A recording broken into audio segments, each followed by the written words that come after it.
Il était une fois une personne qui s'appelait Jovienne. Elle adorait les bonbons. Et un jour, elle alla se promener dans la forêt, tout réjouie en mangeant ses petits chocolats en bonbons. Elle se balada, et elle vit un petit chemin fait par les oiseaux en piquant dans le sol. Elle le suivit, et à un moment, quand le chemin s'arrêta, elle vit un grand meuble de bonbons, fait en bonbons, avec des bonbons dedans. Des dragibus, des chocolats, des sucettes, plein d'autres bonbons. Mais, en rentrant chez elle, elle dit, peut-être que c'est empoisonné, peut-être qu'il y a des trucs dedans, je sais pas si je le mange. Elle rentra chez elle, et elle demanda à sa marelle. Marelle, est-ce que je peux manger ces bonbons? Je les ai trouvés dans la vallée, sur un grand meuble en bonbons. J'aimerais que tu m'aides à le porter pour pouvoir le mettre dans ma chambre et pouvoir le manger. La marelle répondit, oh, je ne sais pas trop, mais je vais pouvoir essayer de pouvoir t'aider. Les deux alla chercher le meuble en bonbons. Une fois trouvé, la marelle dit, oh oui, effectivement. Oh oui, mon enfant.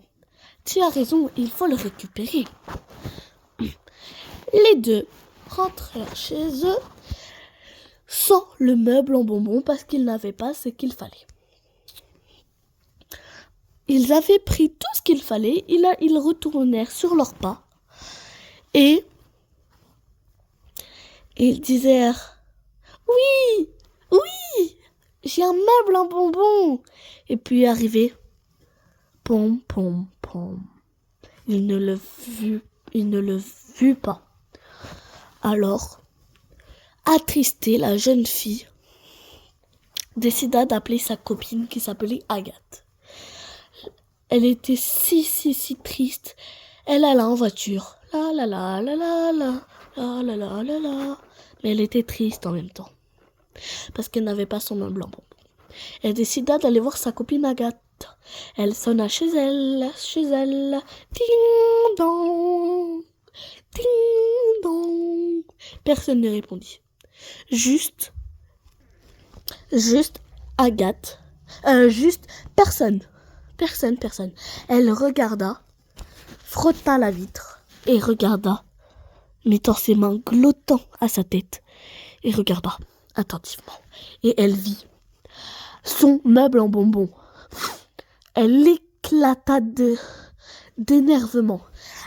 Ah! J'en ai marre, j'en étais sûre que c'était elle. En plus, on s'était énervé hier, alors ça aurait été sûr et net que c'était elle qui m'avait pris mon meuble en bonbons. Elle coura, retourna voir sa marelle. Et sa marelle répondit, je sais qu'est-ce qu'il faut faire. Sa marelle coura. Et puis la jeune fille lui demanda, suis-moi. Ensuite, une fois arrivé, il décida d'ouvrir par effraction. Il entra par effraction, prit le petit truc en bonbon, referma délicatement, retourna chez eux, le mangea. Fin de l'histoire.